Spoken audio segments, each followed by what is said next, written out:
Hi, it's Dorothy Guiding with Scrapbooking Quebec. Today I'm participating in the monthly YouTube collaboration Stretch the Sketch. I'm going to put links to all the other participants below, so be sure to check them out. We are going to be altering a 12 by 12 sketch, and my plan is to take this 12 by 12 sketch and stretch it into a double page 6-photo layout.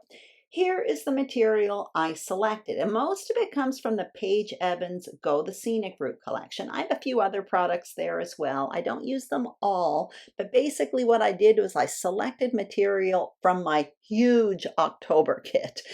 Here is what I have on my desk. So I have two 12 by 12 pieces of white paper. I'm making a double page layout. I have two tone-on-tone papers, they're identical, and two other printed papers. Now, as you can see in advance, I cut out that ticket paper into strips.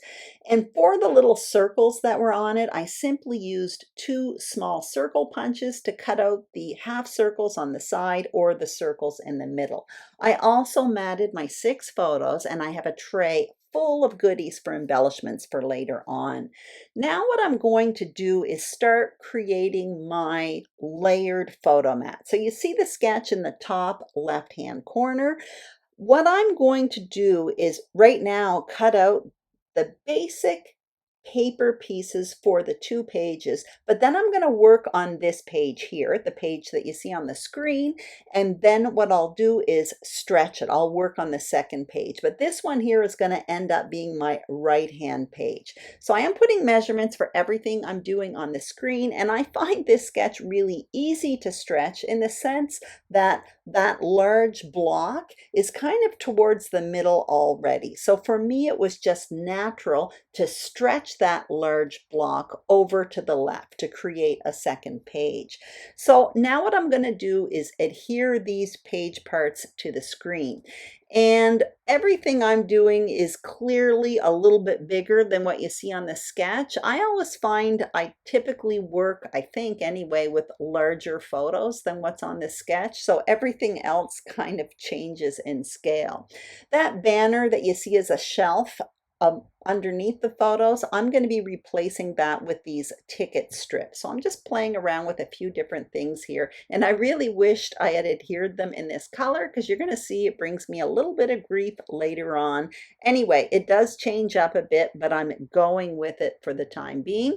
And I'm going to adhere all of this to the screen. Now, as you can see, my tickets are kind of staggered, and what they do is they kind of go off the edge on the left, and then eventually I will chop those down. And like I said, as you can see here right now, I'm adhering them in a different order than I had placed them. So this is where things kind of went wrong a little bit. So I'm snipping that down. I'm going to adhere these photos, and then what I'll do is I'll start working on the left-hand page. I'll start stretching this sketch, and in the end I'll come in and I'll unite the 2 pages together. So at this point I leave that yellow one there, but it's really grating on me. I'm not liking it at all.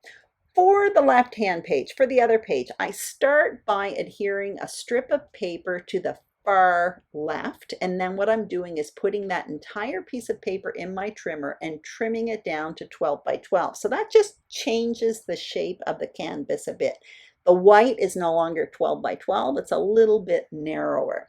And now I'm going to adhere that large blue mat just so that it flows from the blue mat on the right-hand page.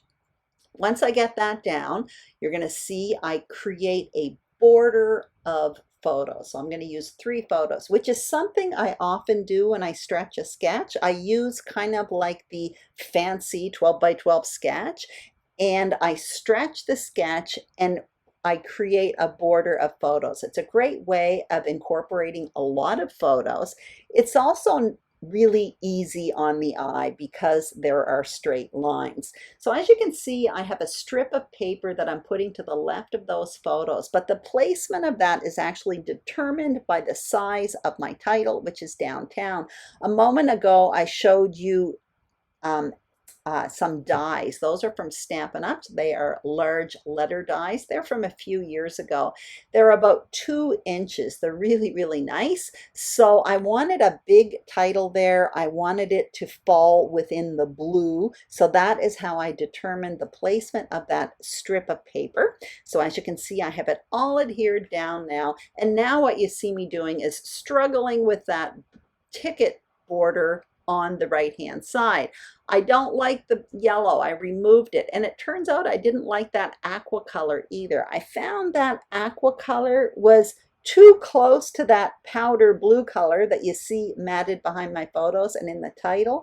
It was like I was trying to match it and didn't succeed. So I preferred just to remove it. Even though both of those colors are found within the printed paper, that quilted type paper that you see on the page, it just was bothering me. So it was easier to remove it. And I ended up with that pink strip of tickets, the pale pink. And now what you see me doing is taking the pieces that I cut off that kind of fell off the page that had to be trimmed, and I'm just adhering those little pieces onto the left-hand page, just so that there is a little bit of flow. It's a minor detail, but it does actually do something. Also off camera, I made my subtitle, which is Staycation Week 4, and I'm using those alphas from, they were in my kit, but they're from Heidi Swapp, and they don't stick very well. Anyway, I struggle with that later on. And now what you're going to see me do is create basically 3 embellishment clusters, and the main one is over here on the right, and I'm starting with the larger pieces. So I have that big block there, which will be my journaling box. I add in another little tab, which I can't see what it says on the screen right now, but it ends up being removed. And I also have those flowers, and now I'm working on the opposite side, basically where my title begins, downtown. Again, I'm working with larger pieces, and then I'm coming in with smaller ones. And basically what I'm doing is I'm looking at that first embellishment cluster that I created, and I'm repeating color, I'm repeating image. They're not identical, but there is some repetition in there, and I'm starting with the larger pieces and then coming in with the smaller pieces. Also, the subtitle, I'm just kind of incorporating that within the clusters. I do want something in the top there kind of to create a visual triangle, so I end up putting those tickets underneath that photo on the top of the left page. And now I'm going to adhere all of this to my page, so I'm going to speed this up a little bit. Basically, I'm putting them all where I had just placed them, so I'd already made those decisions. I also am going to pop one of them up with some foam adhesive. So actually it's going to be that flower you see on the right. What I'm doing is tracing it in pencil onto cardstock, cutting it out with scissors, and then I simply adhered it to the back of that flower to make it a little bit more substantial, and I added some foam adhesive. Now I'm going to try to adhere this subtitle down, but these are chipboard stickers. They are chipboard letters, but the adhesive peels off. So I have that yellow paper there. That's called Sticky Specs. It's kind of a funny adhesive, but it ended up gumming up my letters. So then I came in with my regular tape runner and I stopped it because it took a little bit of time. And as you can see, my subtitle, Staycation, is on the left page and Week 4 is on the right page. Now I'm just coming in with some smaller pieces. That little circle there that says Weekend Vibes is from Pink Fresh Studio. Again, it was in my October kit. If you want to see how I put together this gigantic kit in October, I will link that up below. I had a lot of fun with that. You can see at the bottom of that banner on the sketch, there are all these little banners. I opt to not do that, but I do decide to add these 2 small banners, which is a piece of ephemera. I ended up cutting them off. They were kind of like banner tags, but you will see in the stills at the end, I actually end up adding the blue top of the tag banner in that cluster. Anyway, I opted not to put all of those banners there because I felt there's a lot going on this page. There's a lot of color here, which is a bit out of my comfort zone. There are a lot of embellishments, so I felt that a row of banners would just be too much, especially with all those tickets there.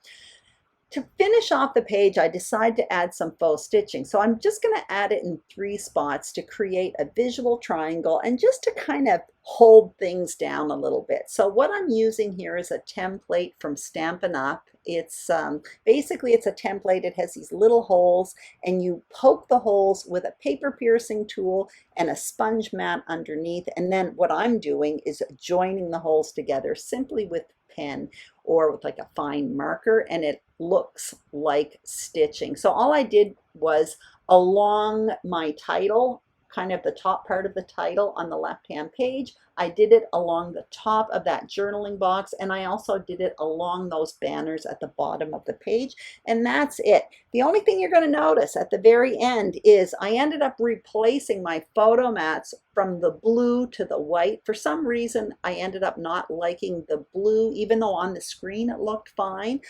Also, you're going to see that I did end up adding the top of that blue tag up by the journaling, and also I added one more little file tab on the right hand page on the top right photo, and that is it. I hope you enjoyed this video. If you did, please give it a thumbs up. If you haven't subscribed to Scrapbooking Quebec, I would be absolutely thrilled if you did. If you are a subscriber, thank you very, very much. And don't forget to check out all the other participants. Their links are listed below. Thank you and have a fantastic day. Bye-bye.